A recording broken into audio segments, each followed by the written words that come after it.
Hello, welcome back to a brand new episode kicking off 2022. It's been so long since we've done one of these episodes. It feels like forever. Well, it We've has been been. It has been forever. we've been super busy, kind of over the last couple of months with work and school for you. My home life with having a 1-year-old has been kind of crazy, but we promise we'll be better at doing these regularly come 2022 or during 2022. So we're super excited to be back. We're going to kick it off. This is probably going to be about a two-part episode. But we're going to kick it off with the CFL. There's been a lot of CFL news. Hamilton Tiger Cats and the Winnipeg Blue Bombers went back to back with a rematch in 2021. Blue Bombers came away with the win with that incredible interception in overtime. Well, let's start. What was your thoughts on that overtime interception?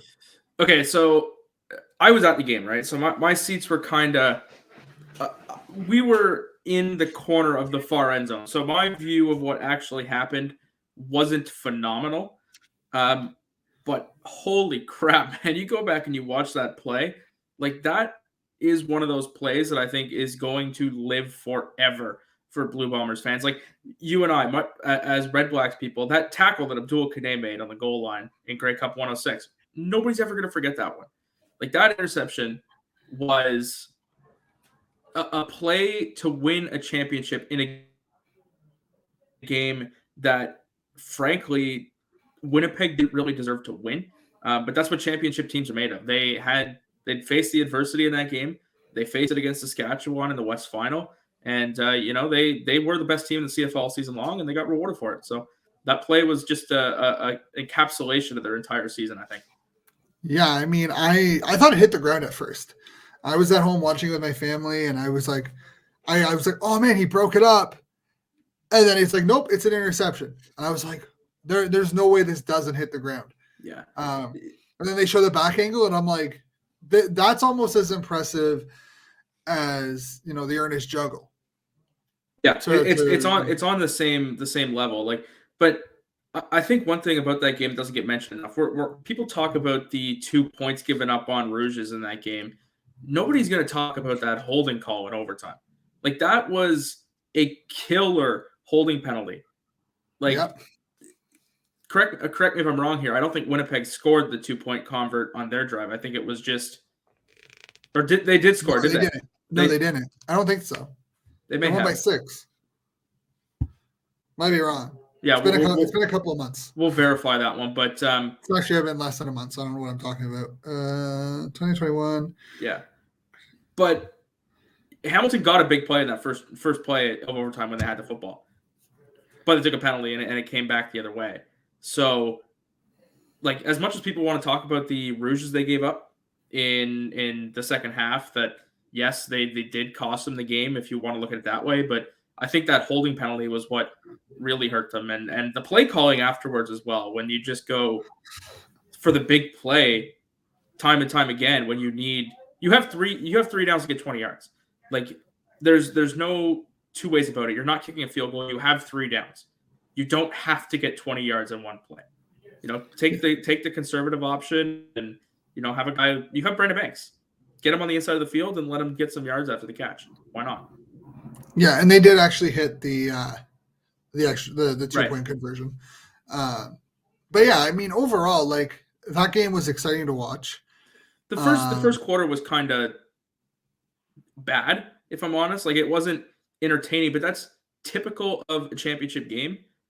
And if you want to compare it to the NFL, I mean, we've had NFL Super Bowls that, like, the NFL Super Bowl is never entertaining. It's always a terrible football game. Yeah, I mean, okay, I love defense. I love a good defensive battle. I love, like, people are like, oh, the offense is just struggling. Well, how many times is the offense is struggling because of the defensive play being so good? Well, a lot of it too, I think, is just get to a big game, and every play is so important that you can't afford to throw a pick. And you see teams just kind of go into a shell and be conservative, and they'd rather punt it than throw an interception. So, I think that's kind of one of the reasons why championship games are just kind of boring. Yeah, overall, like they start off boring and they'll get exciting because they realize like how much it means. You got to take a Yeah, chance if you want to win. Yeah, I mean, that's just how it goes. But it kind of, it ended the season that everyone was excited for. We didn't play in 2021 or 2020. Everyone's like, okay, are we going to play? What's going to happen? We had a 14-game season, and they did it. They pulled it off. Got through it, had the championship game, and now we're focused on 2022. God, did they ever thread the needle, though, eh? Yeah, I mean, hey. Grey Cup happens and the whole world goes to shit. Hey, you know what? They don't ask how. I mean, they do, especially for this situation, but, it was just done. That's all that matters. It got done. It's ready to go. But we're off to 2022. The two teams with the worst records, the Ottawa Red Blacks and the Edmonton Elks. Oh, you better watch it, Shane. It's been a year. You better get that right. I think there's people who work for the CFL that still struggle sometimes. So. You know what? I want to say on that front, I actually thought that'd be very difficult to kind of get writing it out of my system. I haven't done it. As soon as I switched to Elks, I was fine. I haven't messed it up once. Yeah, I think writing is different than speaking. But even in speaking, I found it pretty easy to. It's just, I don't know. Maybe it's just one of those things where I kind of like the name, so I'm. So do I, but I've been watching CFL football since I was 6. Yeah. So that name is so ingrained that trying to get used to calling it the Elks, sometimes you slip. That's just how it goes. But Edmonton Elks, the Ottawa Red Blacks, whole new coaching staff, whole new GM, whole new front office for both teams. Ottawa brings in a guy that hasn't been a GM in the CFL. Edmonton brings back a familiar face. Two teams going in opposite directions in terms of their GM search. Chris Jones. We'll start off with Edmonton because they were more of a hot topic than Ottawa has been. Yep. But Chris Jones comes back. He won a Grey Cup in 2015 as their head coach before going off to Saskatchewan. I don't know how I feel about bringing Chris Jones back, but I will say I love the hiring of G. Roy Simon. Yeah. I'm not going to say that I love the hire of Chris Jones. There's obviously pros and cons to him. Where he goes, he wins. And I think that's the most appealing thing about him. But also on the flip side, how long is he going to win in a spot? Who knows? It might, he's committed to staying for the full 4 years. But do we believe him? I don't. I'll see it when I believe it with him. He's been around so many places. But then again, you just think about some of the stuff that he's done in his time in the CFL and some of the great things that he's been able to accomplish. If he can turn this franchise around, if we look at this team last year, it was a joke. They had so many good players. You look at Darrell Walker, he did nothing. Greg Ellingson didn't do much. Trevor Harris went from being arguably one of the top 3 quarterbacks in the league to a backup quarterback. And that reputation-wise, you and I kind of knew what was going to happen in that situation. Yeah, we saw it. We saw the writing on the wall early. Early is an understatement. As soon as they hired Jamie Elizondo, we kind of knew what was going to happen. True. But I don't know. I look at what he did in Saskatchewan, and yeah, he put a good team on the field, but he wasn't able to win it as a GM/coach. It just wasn't. He did get that ring in Edmonton. Only as a coach, though. Yes. So but, the ability can he win as a head coach and a GM? We'll see. I'm very curious on how much power G. Roy Simon is really going to have. Is it going to be a situation that during the season, G. Roy Simon takes, has more responsibility in a GM role than Jones does? We'll find out. I don't think G. Roy will ever have the overall authority to make a choice, right? He's the assistant for a reason. But also at the same time, he might not be able to make a choice by himself, but to say that he doesn't take control of the mundane GM responsibilities, I don't think that. I think that's going to be the case where we're seeing Simon more as like a figurehead for a GM spot. He's going to do, especially in season. I see him. I expect to see him doing a lot of media availability and whatnot in terms of a GM position versus what we expect like Chris Jones to do from a GM perspective. I think Chris Jones is going to take more control of a head coach versus being a 50-50 split in his responsibilities. I can see a reality where that happens, but I also don't think that, Chris Jones is going to step away from a front office role. Like, he's there for a reason. Maybe G. Roy has a little bit more authority to do some stuff that other assistant general managers around the league don't have. But on the front of Chris Jones being both, right? Did they really have a choice other than that with the amount of money that they had tied up in this cap by, getting rid of Elizondo and Sunderland? Like, they needed somebody who could do it both. And I don't know if there was a better option for them than Chris Jones for a guy who could do both. Yeah, and I'm kind of surprised they got rid of Elizondo, honestly. I'm not at all. See, I fear they might have given him one season, not under Sunderland and been like, okay, what can you do, elsewise in a full season instead of this shortened, condensed. It was a weird year, right? I could have understood if they gave a new coach the benefit of the doubt versus their GM. But I think at the same time, they realized that whoever they were going to bring in as GM would probably want their own coach anyways. And if you can bring Chris Jones back, we'll see what he can do. I'm not sold against it, but I also don't think it's a bad move. A competitive Edmonton team is good for the league. That I agree with. Like, we cannot keep going down the path where that franchise keeps losing fans. And, I get that people are upset about the name change, but like we got to move past that. But, it's unfortunate that winning games isn't going to be enough to get some of those people back. They're going to have to kind of figure stuff out there. And of course, winning will help.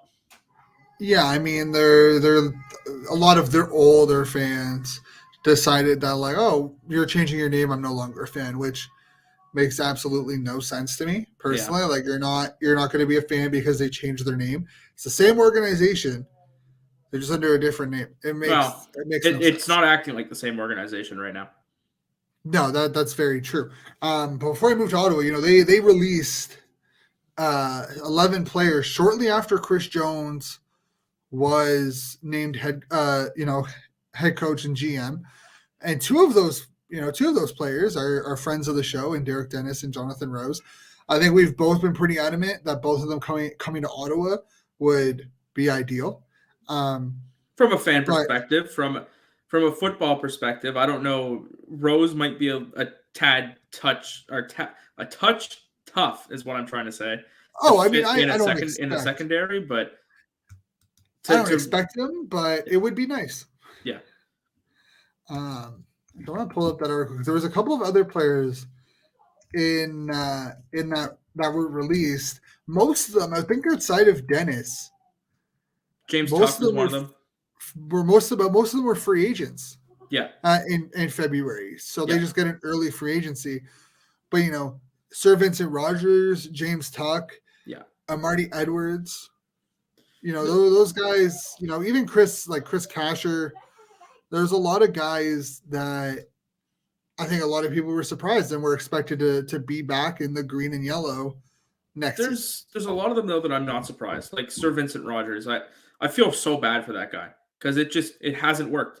Like, this is 2 seasons now where he just couldn't play football. And it sucks, but, I don't think Edmonton had much choice in that one. Armonte Edwards just didn't do much this season. And some of the other ones, just that team was so bad. It's hard to find out who exactly didn't do their job.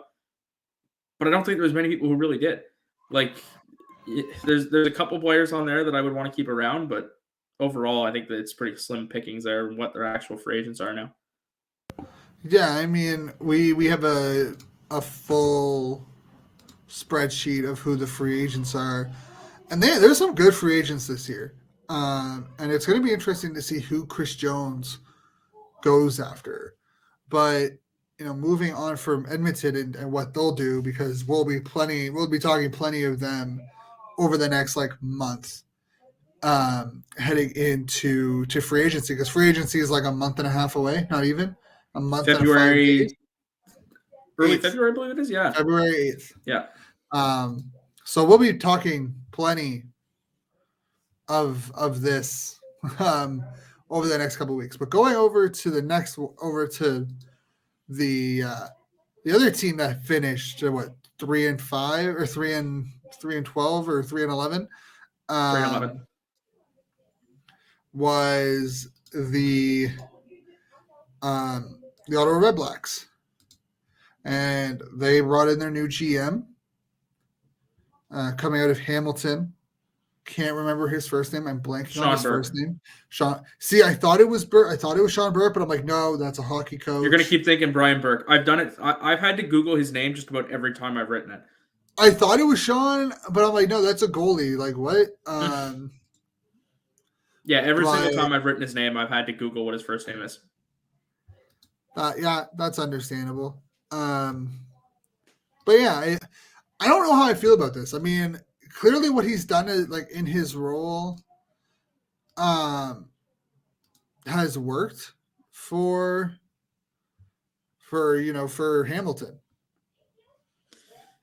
We didn't have a massive chance to talk to him. Like, it was just the presser that we've done so far. But from what we have heard from him so far, he seems like a very, humble person.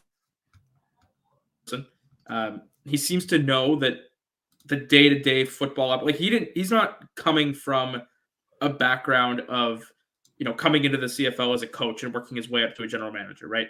He came in through a different route, and he's worked his way into being in football operations. So I think he's been accustomed to kind of surrounding himself with people who are knowledgeable about the game, and he's taken, bits and pieces of what they tell him, matched with, what other people are telling him, and coming to a conclusion kind of thing, right? So I think that ultimately it's not a bad hire. We don't know much about what he can do in terms of being a general manager, though. So it's really tough to point to previous experience and say, didn't work here, so why would it work here? You know what I mean? So I think this is one of those ones where you're just going to have to wait and see what he's able to do and what the roster looks like on opening night. Yeah, and it's going to be really interesting because Ottawa has a slew of free agents. Yep. Some big ones in the secondary, a couple of fan favorites, Don Uwamba, Antoine Puneau, Abdul Kana. Is it Kana or Kane? It's Kana, right? Kana, and then Randall Evans in the backfield. Micah Alway as a line, he became a fan favorite. Mark Cordy is so underrated too. That is a name that they're going to want back. Who? Mark Cordy. See, sure, bring him back. Not as center though. Yeah. Oh, you can if you can get him back at guard, I think you're happy. Yeah, I can't. I felt bad for him because I'm like, you are being put in a position. And he still played really well. Like, to be fair to him, he was the unanimous most outstanding Canadian on the Red Blacks. Like, it's saying something about. No, I think it is, because there was some good Canadian talent on the field for them this year. To a certain extent, but I mean, I like Cordy. I don't like him at center. I thought it was stupid to even put him at center. I don't understand. It would have been less stupid if you had a center. See, I feel like Zott would have been a better choice at center versus maybe that's hindsight though, or even Pickett. But I mean, I was on that train the entire year. I did not like Cordy at center. I did not agree with it. I thought it was a bad decision. But Jones is in for his work in Edmonton, but Burke. We know what he can do. I see what you're saying. But Burke, we don't know what he can do as a GM role. Can he bring back a lot of these guys? I think Kenny Stafford, RJ Harris, Nate Behar, and Anthony Coombs should all be back. I don't know if Flanders or Gosling should be back, but you look at their free agents, and a lot of them you can make arguments outside of their O-linemen, and even then, Rogers and Catalina, I would be okay bringing back. Honestly, I'm not going to lie. But with the big thing with Burke is the amount of free agents that Hamilton has. Yeah. Also, I want to mention too. You mentioned Gosselin. He's already been re-signed. Has he? Yes. I haven't checked. I was looking at our spreadsheet and it has not been updated. So for people listening, if you go on our website, you can actually find all of the pending free agents for a team. We let you know if they've been re-signed or if they haven't, and we also have all the players they have signed to date on there, and we update that every day, basically. Yeah, see, it was just easier for me to open up the spreadsheet because I was already on Google Docs, and I was like, "Oh, I'll just open it," because I figured you would update that as well. No, but that's actually wrong, dude. There's a lot of players on there who didn't end up being free agents, which I thought was weird, but it is what it is. But we can't talk about the Red Blacks and not talk about the job that Jeremy Snyder and JM Edmed did. And it's really unfortunate that JM's no longer with the Red Blacks. I sent him a text when I found that out. Just told him you're a great dude. You're gonna catch on somewhere. Somebody's gonna appreciate you, and that's a great person that is no longer a part of the organization. And I think that's part of the cruel reality when you do something like this, that, a lot of the front office tumbles afterwards. It sucks because, that's a great person. I think Jeremy did a great job while he was acting as general manager for the couple of months there. He got some serious contract done. That's going to be underrated. Like Lewis Ward, Richie Leone, Devontae Dedmon was re-signed, Avery Williams. Yeah, I mean, the one thing, he did.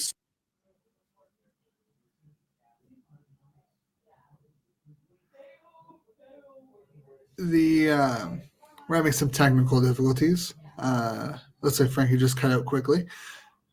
Did I? Yeah. Yeah, I mean, he did work, and I was kind of surprised that they didn't actually decide to maybe give him a shot at like a 1 year kind of like, okay, let's see what you can do. But at the same time, I can understand why they wanted to go in a different direction. They wanted to bring in new faces into the organization. So I could see why they went that way. But yeah, I mean, what these two did were huge. Yeah, I don't think that any Red Blacks fan should be underestimating the job that they did. I also think there was serious consideration of making Jeremy Snyder the general manager of this football team. But I think when it came down to it, I think they thought that Burke brought a little bit more experience. I think they thought that, he would be the guy that would work the best with this organization. And I don't think that's a slight against Jeremy Snyder. I think that Burke just brings everything that they want. That's fair. And I mean, I really dislike the CFL transactions page. It's terrible. Because it's the worst. I'm looking at it and it just says, add to active roster. So I'm like, okay, were these guys signed or what? Because Jacob Zott was added to the active roster, but he should have been signed anyways because he was a draft pick. I don't think draft picks could sign just 1 year deals. What I can tell you is Jordan Smallwood was added. Andrew Pitt. I'm so confused on, Cleon Lang was added to the active roster. Does that mean he's signed? The last player that the Red Blacks have officially signed is LP Barassa. Yeah. And that was November 30th. Yeah. So Lewis Ward was added to the active list. So I'm so confused. I don't know what I don't know how it works. That could mean Brendan Galanders, Jared Fernandez. Yeah. These were all active. I don't know. These are all active December 14th. So I don't know if these are guys that include pending free agents and this is who is, If I had to guess what it was, I would say it's probably contracts being restructured or any slight thing about a player that is changed. Because I believe the technicality is if you restructure a contract, it's technically a new contract that they've signed? Yeah, I'm not sure because some of them are like added from injury to active roster, and then there's just some that are like add to active, like action, add to status, active roster. So I'm really confused on if people have signed these contracts and they are now just like being added to the teams, or I'm so confused. What I will say is the best place to get all of your information is on our website. True, but if we can't get activated, like this should be the most up to date, you know, information for people to get their information for us to But make our jobs easier. It's confusing as all hell. So yeah, because like is Jacob like did Jacobs not sign? Did Jordan Smallwood sign? Did Cleon Lang restructure his contract? My assumption is restructured a contract or they were added to. I don't know if they still have the. Like I know that there was a bunch of Bombers who tested positive afterwards, and that came out. Perhaps maybe they're still doing that. There's like parts of it where it's like add from active 2022. So like, are those future contracts? I am so confused. Freaking Tom Flacco. I got some good pictures of that guy though, so I believe it, but I'm just so confused. Anyways, back on to whatever rant we were on before. So yeah, I mean, it's going to be interesting for both these teams. I mean, they're not the only teams that are going to go through massive changes. So it's going to be interesting. Personally, I think this offseason, there's a lot of moving pieces. Hamilton is going to be a very interesting one. The biggest question mark heading in, I don't know how much you heard of it when you were at the game, but a lot of talk about it pre-game and during the game was the potential of Orlando Steinauer going to, I think, Washington University as the DC, since his former coworker, I believe Fresno State, became the head coach there. And a lot of people were up in arms, like we're worried about him leaving. And then he ended up staying and he signed on as a new role plus head coach with Hamilton. So that's huge. I mean, it keeps some familiarity. The other big news out of Hamilton's new ownership group between Hamilton and the Forge. So that's huge for Hamilton sports. Yeah. We can start with the I guess we'll start with the new ownership structure. It doesn't seem like a whole lot has really changed. I think like they've formed the new group. I believe it's Hamilton Sports Group, or I believe Hamilton Sports Group, HSG. Yeah. So I don't think much has changed on the Tiger Cats front. I think this is a bigger move for Forge. I might be wrong on that, but Bob Young is still there. So I see that a lot of Tiger Cats fans are still, happy with the way things are going. And I think it's a good way. Like we've seen it with OSEG, right? Where a team or, multiple teams are owned by the same entity. And I think that it kind of elevate them. We've seen it with MLSE as well. The Raptors kind of went from being a bit of an afterthought compared to the Leafs. And then when they were competitive, they became on par with the Leafs. And, for Steinauer sticking around, good for Hamilton. Like it's tough to keep your coaches around, especially with this coaching cap. That's why it sucks so much. And they really need to get rid of it or else they're going to lose good coaches. But, good for them to keep this guy around. He's been phenomenal for them. He's taken them to 2 Grey Cups. Now he's just got to get them over the hump and win one. Yeah, and I mean, it's going to become extremely hard for him to do it with the amount of quality free agents that are going to be leaving. It's the same thing with Winnipeg. They have a lot of quality free agents. But the big thing, moving into the free agency period that happens on February 8th, you can catch all your free agent news with us because we'll probably be doing something that day for at least a couple of hours. But the big thing is Jake Mayer re-signing in Calgary. That puts and that trickled into, according to Justin Dunk of 3 Down Nation, Calgary has asked or has started to talk to Bo Levi about restructuring his contract again. And I don't know how you feel about it, but personally, I wouldn't. I've already restructured my contract. Why are you asking me to restructure my contract when you signed me to this, when I've already restructured it once? And I put out, well, people already know my feeling on this because I put out 5 bold free agency predictions this morning. It'll be Monday morning by the time people are listening to this one. But I think he's gone. I think we've seen the last of Bo Levi Mitchell in a Calgary Stampeders jersey. I think that asking him to restructure his contract this time after you've just re-signed his replacement, I think he's had a great run in Calgary. I think, obviously, he's had a great run. He's been one of the league's best quarterbacks with one of the best winning percentages of all time of any quarterback in this league's history. Like, his play there has been second to none. But they've made it clear that he's not the future, right? It's almost like they're preparing to move on from him. And even if he does sign, we'll be back in the same situation next year. So there's an Eastern Conference Calgary right now. There's Stampeders coaches, there's ex-Stampeders players, and a pretty good team in the Eastern Conference that I think was a quarterback away from probably competing with the Winnipeg Blue Bombers last year, and that's the Toronto Argonauts. Yeah, and I mean, what's kind of funny is that I'm pretty sure Henry Burris was the same age or around the same age because Bo Levi's 31. I believe Henry Burris was, I think, 33 or 34 when he was traded from Calgary to Hamilton ahead of the 2012 season when Drew Tate became his replacement. And between him and Drew Tate and Kevin Glenn.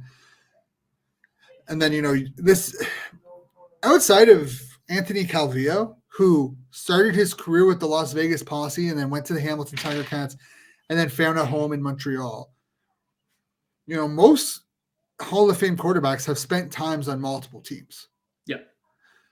The idea that Bo Levi was going to play his entire career in Calgary, in my opinion, was ridiculous. For people who thought this guy was going to play his entire career in Calgary, I don't know what you were smoking, but I would want to try some.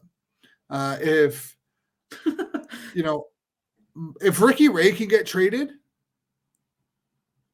and it's like the whole thing. Well, if Gretzky was traded, anyone could be traded. Yeah, Ricky Ray was traded, and I remember, I might be wrong, but if my memory serves me correctly, I'm pretty sure in 2011, Montreal was actually looking at trading Calvillo. No, I wouldn't know that one. I was 10 years old and not watching football. See, I was. 2011, oh my God, I would have been... You're old.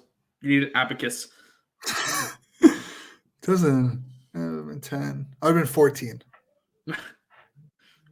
4 years older than me. You're basically ancient. Like,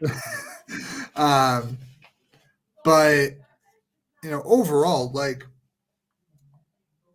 players move in the CFL, unfortunately.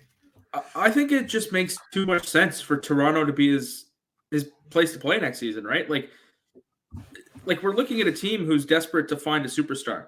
There's no name more recognizable in the CFL than Bo Levi Mitchell right now.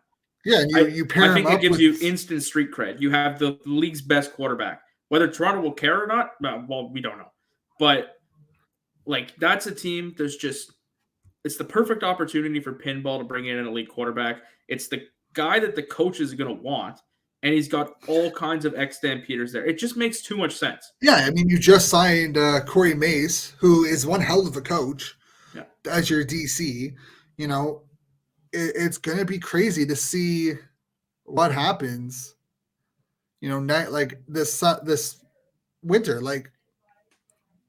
I would be shocked if Bo Levi is in Calgary come training camp. Come May, I do not expect him to be in Calgary. Yeah, I just think it's clear they want Mayer to be their next guy. So which I don't agree with. Why delay it?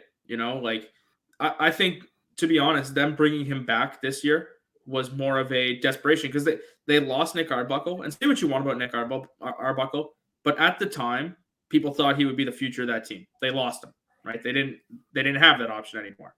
You can't keep losing quarterbacks behind Bo if your plan is to move on from him. So bringing Mayer back, to me, says that they are preparing for life after him.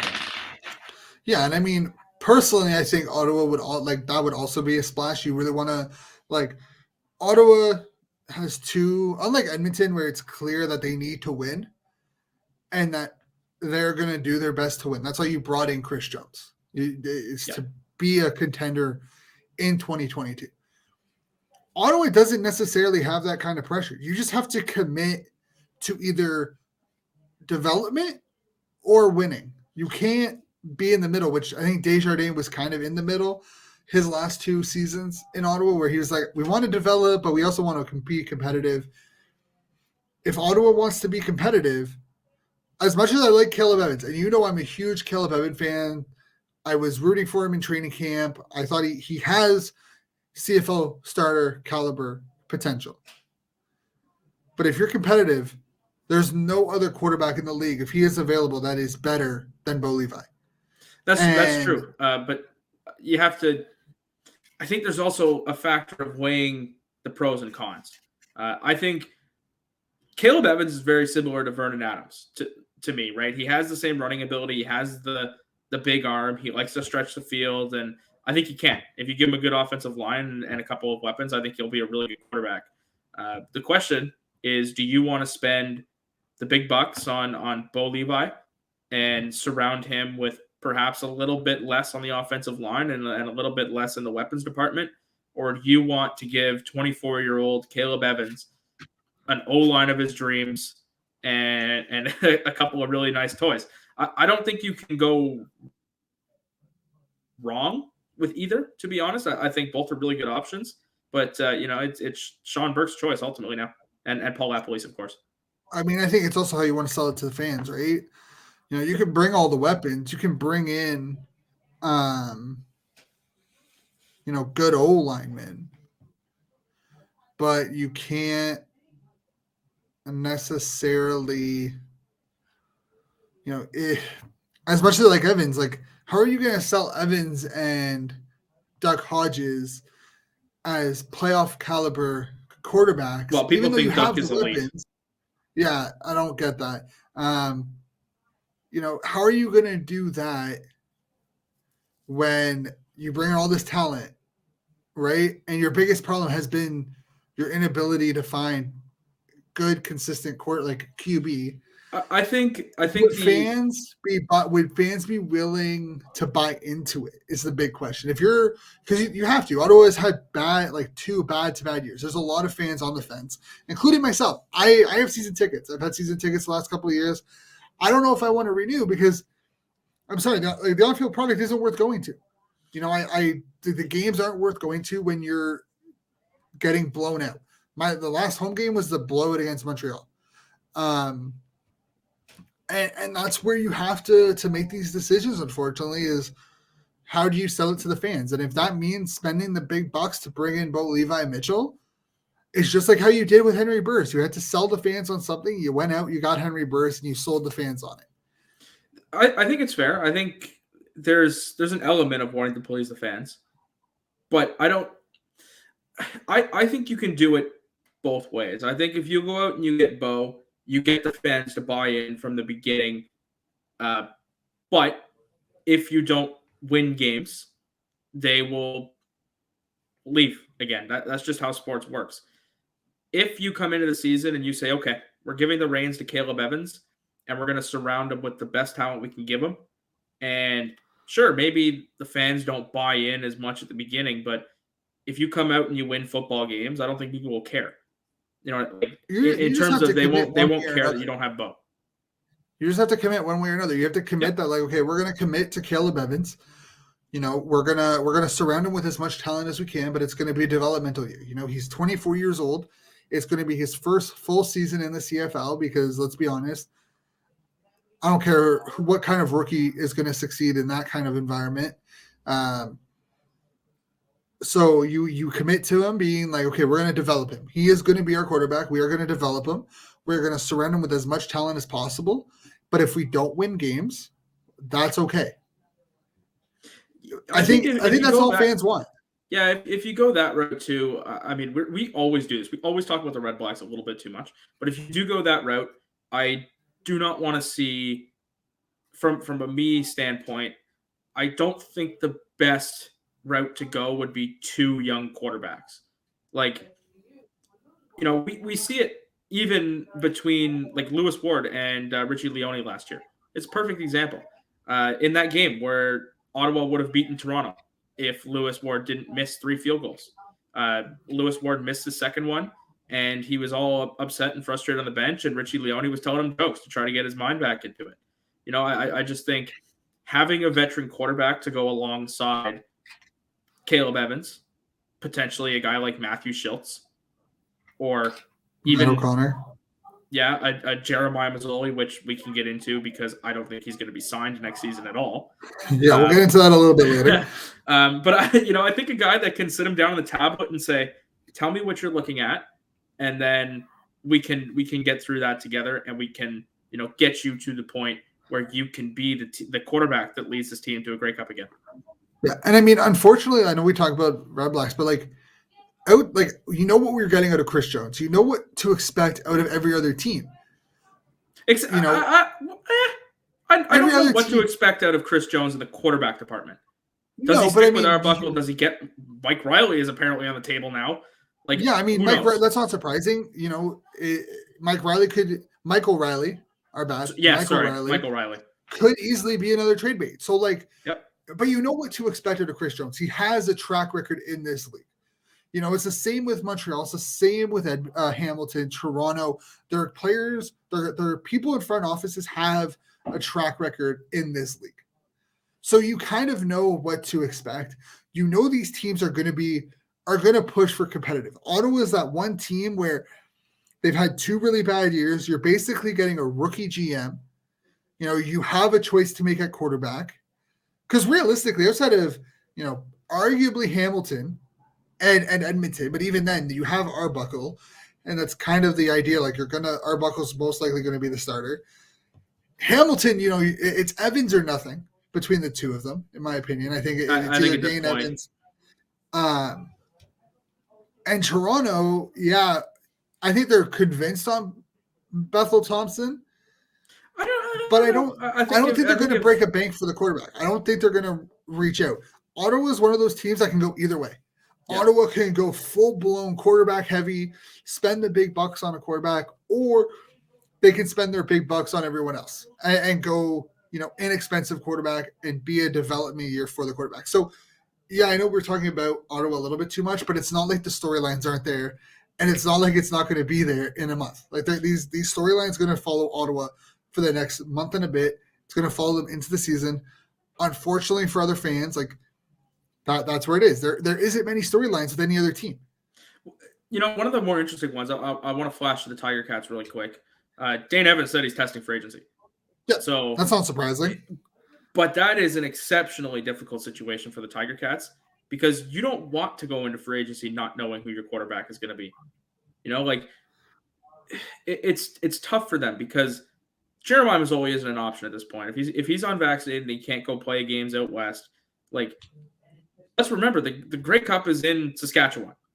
Yeah. If he came back as their starter and they went to the Grey Cup, who's their quarterback? It's not Jeremiah Mazzoli. So what's the point? Why would you sign him unless he gets vaccinated, which might happen, but that is not right now. The last we've heard. So, knowing that your quarterback, your superstar in their minds, franchise quarterback is going to test free agency and you won't have first dibs at him. That is really tough. That's really tough to swallow. I think, we talked about Toronto being a landing spot for Bo Levi, but Hamilton could just be as likely. I think Toronto could be. I think Toronto's actually going to be a player for Dane Evans as well. I mean, why wouldn't they, right? They're the 3 teams that should be in play for Dane Evans are Edmonton, Toronto, and Ottawa. And Hamilton, obviously, but they own his rights right now. So, if Dane Evans were to sign with Ottawa, for example, which I'm all for because I would absolutely cackle at the Evans duo, but let's say that happens. They go after Bo Levi or Michael Riley? Like I don't see a world. Like I honestly, no lie, there is a reality in 2022 that both Michael Riley and Bo Levi are not in BC and Calgary, respectfully. I find it tough to believe almost that Michael Riley won't be in BC, partially because I think he would retire if he's not in BC or a place that he approves of going. I mean, but there is an alternate dimension where one of them is in Toronto, one of them is in Hamilton, which that could be a thing. Henry Burris 2.0. Yeah, but man, lost in all of this is what happens with McCall Bethel Thompson. He ends up in Calgary. So could Ottawa be a player for him? Because to me, I hope not. Here's my thing. Not as the starter. If you put him on the team with Caleb Evans, that to me is the perfect veteran to pair with him. I don't know. I'm not sold. I don't. You know how I feel. I know you hate Bethel Thompson. I don't think he's a good quarterback. I honestly think that he is. I think he's on the same level as Trevor Harris, in my opinion. That's just me. It's the consistency thing, right? I don't think he's a bad quarterback. I think he makes. Usually he's pretty solid in his decision making. I just think that he's not physically as capable as somebody like a Bo Levi or if we're going to bring for as much as we talk about it being not what people think he is, Cody Fajardo, he is special. He just isn't perfect. Yeah, I mean, we were right not to put him in the top 3 heading into the 2021 season. I'm not going to lie, we were right. Just saying. I don't know if 6 that. There's some rankings on there that were not good. Matt Nichols, primary 1, but nobody could have foreseen his shoulder still being completely. Yeah, I mean, we did say that this was based off what they've done in the CFL in their career, not what they did the previous season. But with that being said, Matt Nichols was still on MOP pace that year. What he was doing was simply impressive. Yeah, it was fantastic. But if Ottawa's going to take a crack at a veteran who hasn't had much of a chance, it's Schultz or O'Connor. And I think O'Connor would be perfect. You bring Orleans native, he's from Orleans. Yeah. So you bring O'Connor home, you sell it as a hometown boy, and you basically make it open competition. You don't give anyone the starting job. Allow them to win it. If O'Connor wins it, that's great. You know how much of a storyline you want to sell fans without burning, spending the big bucks at that position. Starting quarterback from Ottawa for the Red Blacks. Fans will buy into it. Especially people from Orleans. If you don't have if he doesn't have a short leash.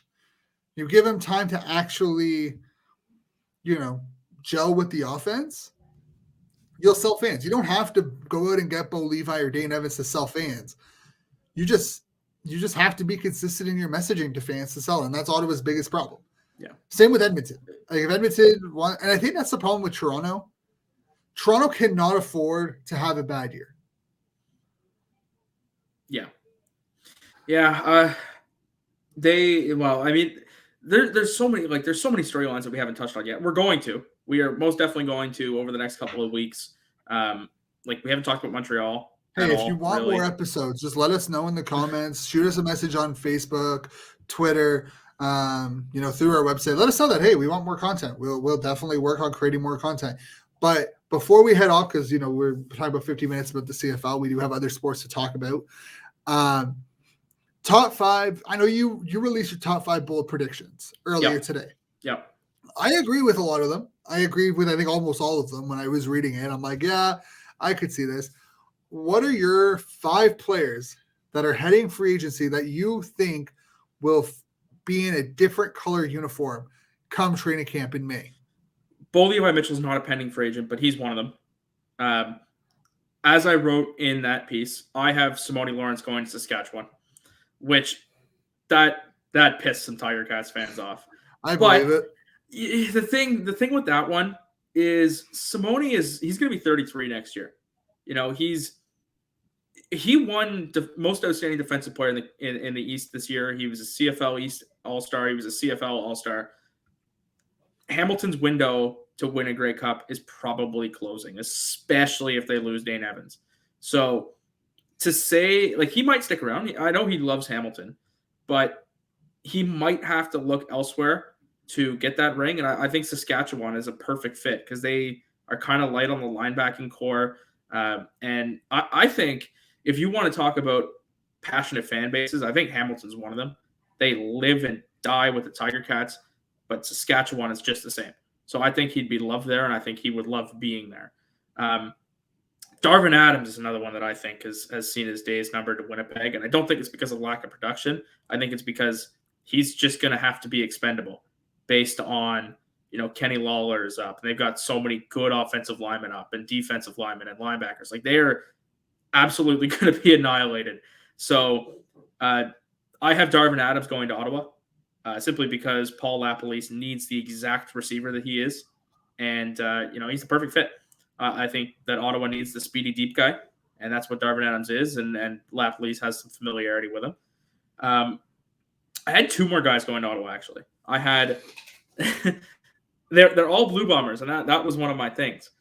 I had one of Johnny Augustine or Brady Oliveira going to Ottawa because I need a running back, both of which are Canadian and capable of starting.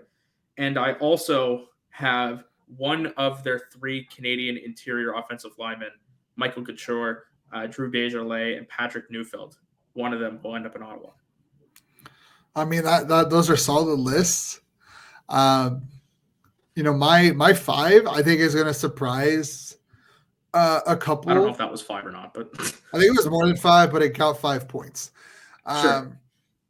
So I don't believe he is signed yet, but if he hits free agency, and I don't think he will because he's from Calgary, Sean McQueen, former Argos, I think he did re-sign. Let me just double check that. He's in Calgary currently, correct? Yeah.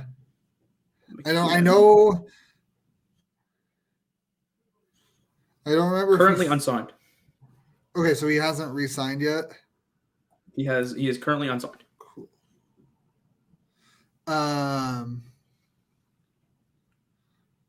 If he hits free agency, I actually expect him to go to BC.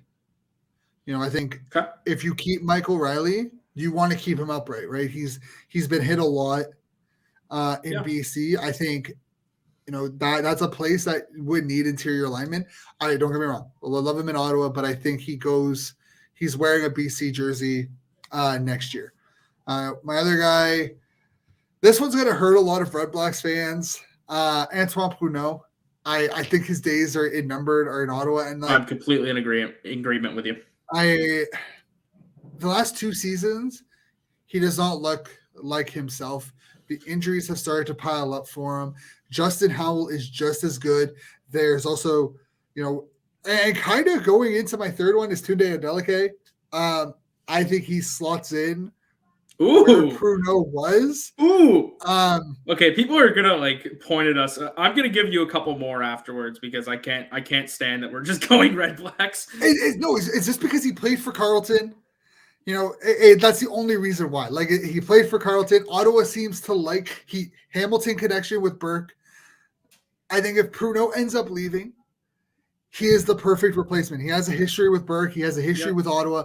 I can't really. It makes too much sense to say that if he's not in Hamilton, it doesn't make sense for him to go to Toronto or Montreal. Just everything seems to point to either Ottawa or Hamilton for him. My other one, though, I mean, Montreal fans are going to possibly hate me for it, is Puneau goes into Montreal. Would they hate you? I think that would be a fantastic signing. See, I don't know. I feel like some people like him, some Elks fans like him, some don't. But I think Puneau goes to Montreal. I think that's a player they can sell to their fans. He's a local product. I think Puneau heads home. That's my quote, is that if he's not in Ottawa, he's going to be in Montreal. Another guy that, I think is going to make some waves in free agency if he does hit is Adam Bighill. Yes. I believe that, this guy could turn out to he's a Hall of Fame player. I think Bighill goes back to BC. Just a feeling that he could go back to the orange and black. So that's where I'm expecting him to go. And hitting Hamilton a little bit again. I think Ted Laurent ends in Calgary. I think Ted Laurent goes to Calgary. They need interior linemen. Yeah. It just seems like the perfect fit. And kind of a wild card. Stanley Bryant heads to Hamilton. Whoa! Because they need a left tackle. Wow. I think, that could be a place where he ends up. And, just fan favorite, Derek Dennis signs with Ottawa. That's I'm going to manifest that into happening. I do not care. I'm throwing another name out there. Who? Micah Alway will not be in Ottawa next year. See, don't tell me that. That's going to piss me off. I love Micah. He's a great dude. But I think that's Eau Claire's spot next season. I think so. On the front of Saskatchewan, I think there's big 3 linebackers going into this free agency. You got Adam Bighill, you got Simone Lawrence, you got Micah Alway. One of those 3 is going to Saskatchewan. I'm almost certain of that. Well, it's actually I think it's going to be Lawrence, but it could be Alway. Well, that's the thing is that they have Dion Lacey, who's a free agent at the moment. But you can you re-sign him because we were having this chat with a fan of ours in our DMs on Twitter. And he asked, because he was talking about the article that Frankie wrote, he asked about, outside of Simone Lawrence, who do you think Saskatchewan should look after? And my response to that was, a player like Micah Alway or Don Uwumba. Dion Lacey kind of took over that middle linebacker role. When Larry Dean went out with his Achilles injury in training camp.